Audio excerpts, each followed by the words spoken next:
Posted by you/scaredycat1122.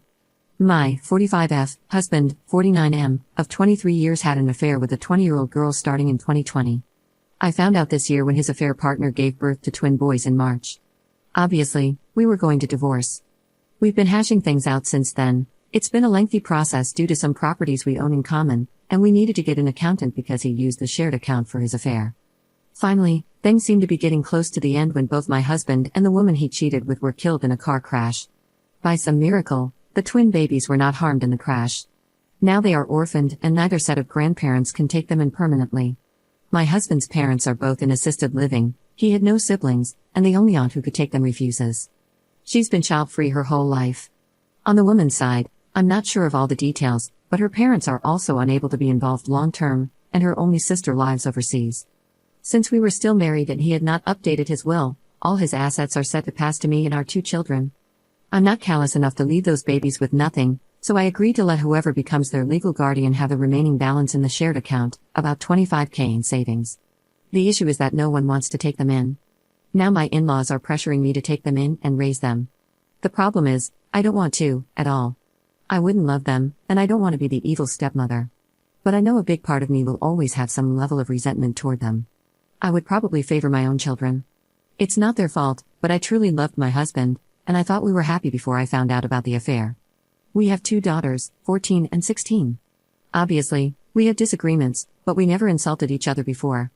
Then I found out about the affair, and he began calling me names and blaming me for his cheating.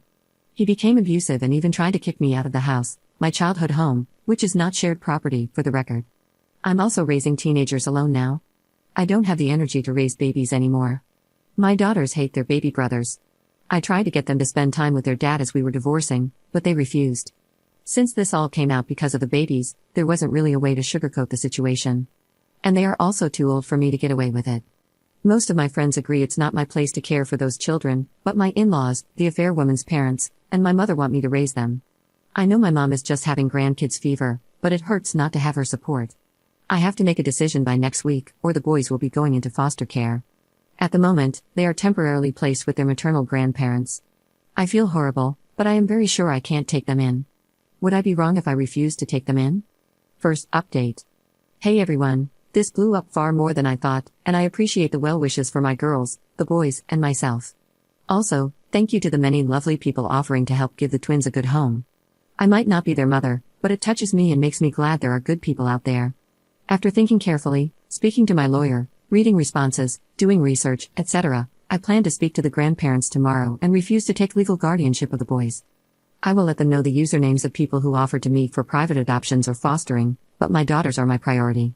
It will be up to the twins' grandparents to decide if they'll proceed with adoption, keep them, or turn them over to the state. I wish I had the mental capacity to be the person to do this, but I have 2 girls who are going through a lot, and they need my full attention. I'll also be talking to the lawyers to figure out if the boys have any inheritance claim properly. If they do, I'll separate it and leave it to the lawyers to do what they need to do for them to have access when it's best. If they don't, I'll find a way to ensure they have access to the $25,000 I was going to give them from the beginning. I won't do more, however.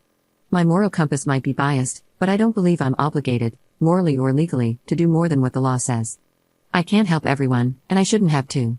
I have 2 girls who lost their father, 2 girls who need therapy, 2 girls who are just about to go to college.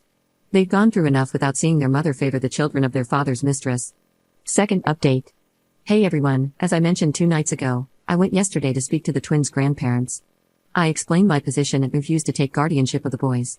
My mother-in-law almost slapped me when I said that, but thankfully, this was all done in a public place, and my father-in-law stopped her. The maternal grandparents kept pleading for me to raise them since they didn't want to lose them. I kept saying no, and when they called me selfish, I lost it. I told them to their faces that the only selfish people in this mess were them and their son and daughter. Their son, my husband, for cheating and then making the divorce hell for me and my girls.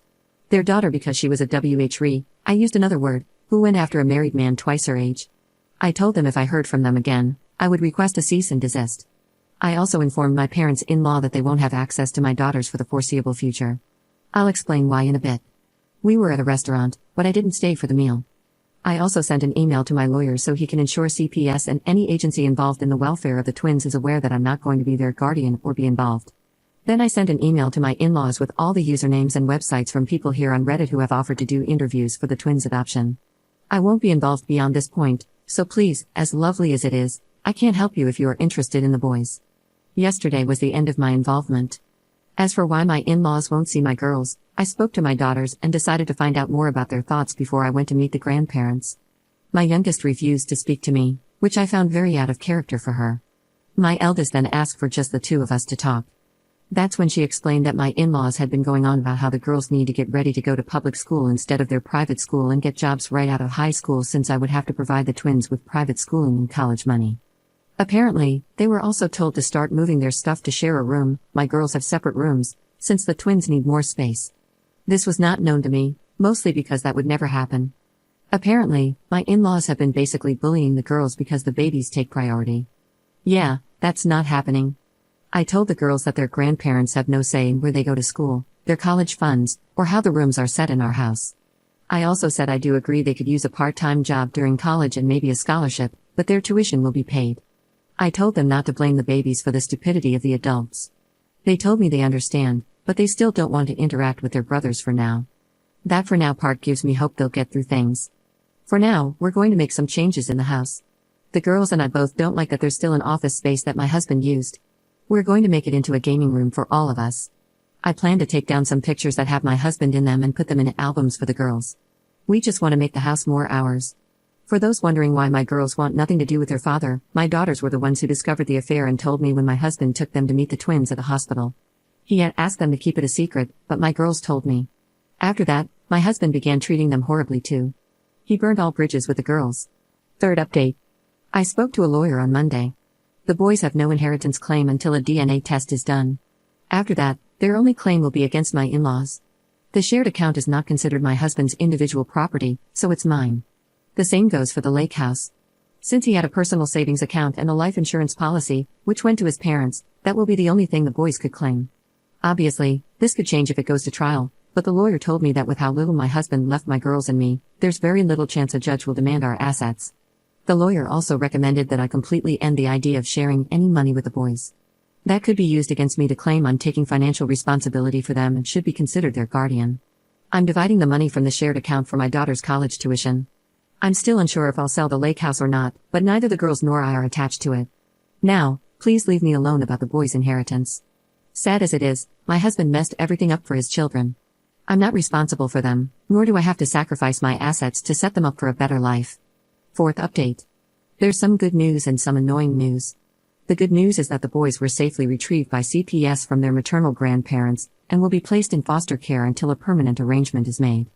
I found out when it happened because their grandparents, and my mother, came to scream at me at work.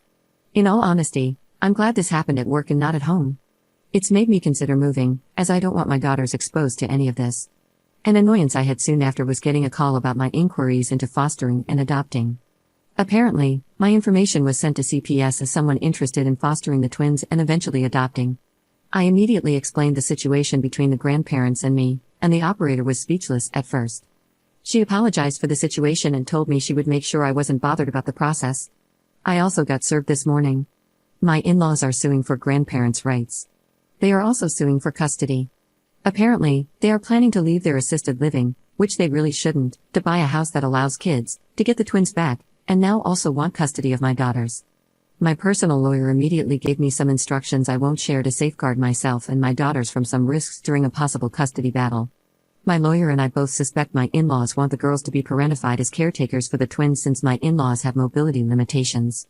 It will be a cold day in hell before that happens. I don't see CPS placing the boys with them to begin with. Not all is bad news. I'm starting therapy next week, and my eldest daughter is once again talking about the colleges she wants to attend.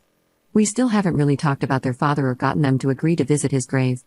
I, myself, haven't gone there, and I'm trying really hard to get used to not calling him my husband anymore. I had nothing to do with the funeral plans aside from paying bills, and from what I heard, his parents had the epitaph, devoted and beloved husband, father, and son written on it. I find it a joke. I know it's bad to hold on to so much anger and resentment, but as soon as I have time, I plan to change his tombstone to remove husband and father. It might sound petty, but I refuse to speak well of a cheater and abuser just because he's dead. My daughters deserve better, and so did I. And for anyone complaining about me changing the tombstone, I paid for everything in the end. So, stick your complaints you know where. I don't think I'll post another update until the whole mess with the grandparents' rights lawsuit is resolved. So to the kind people who have sent support to me and my daughters, thank you so much. Maybe I'll have good news in the future. Fifth update. Hey everyone, some people have been asking me for updates, and to be honest, I had nothing until today. To start, cousins from my ex-husband's side of the family took the boys in. I know them, they are lovely, and I know they'll give the twins a great life. The new parents, calling them Matt and Kim, talk to my daughters and let them know if they ever want to reach out to their half-brothers, they just have to call. Otherwise, they can just see them as distant cousins. My girls thanked them but insisted they don't really want a sibling relationship at this time, though maybe as cousins it will be okay. I did offer them the money from the shared account since they are family, but they said not to worry as they don't need it. Kim even insisted I use that money for a vacation for my girls and me. Apparently, I look like the living dead.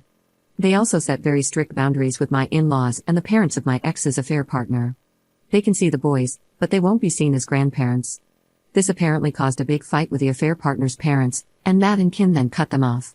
Again, threats of suing for grandparents' rights were thrown around, but they went nowhere. That's how I found out why the affair partner's parents couldn't take the boys permanently. The father is a convicted felon in an abuse case.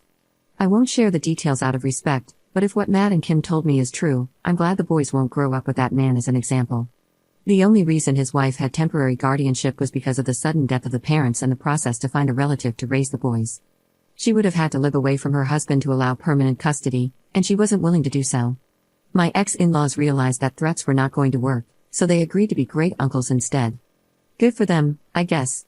Now, they want me to let them live with me and the girls since they left assisted living recently, and the place they were in doesn't have any openings.